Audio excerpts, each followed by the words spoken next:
Stop, facem așa. Arcușul îl dăm lui mămica. Gata. Unde ești, mămica? Arcușul rămâne, îl dai tu când vrei. Hai să vedem cum sună vioara asta fără arcuș.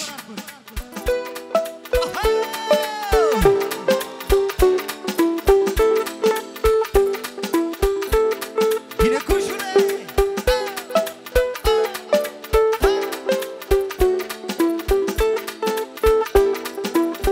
Și încă o dată!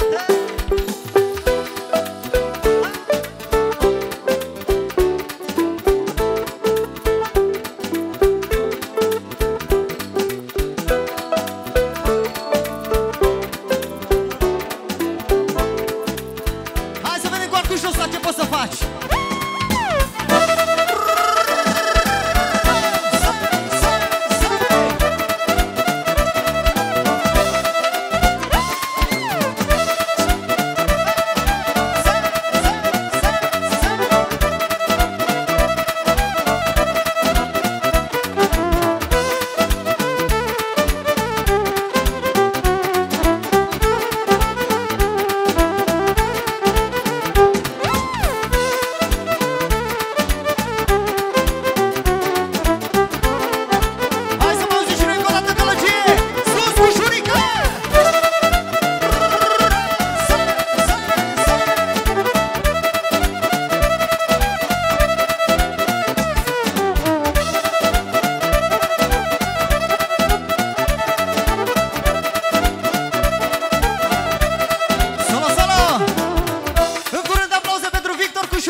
Vioara lui fermecată.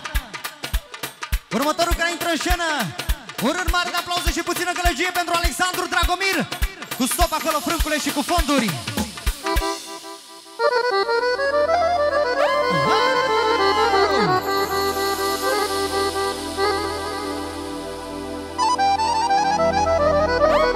Asta e pentru Nășica.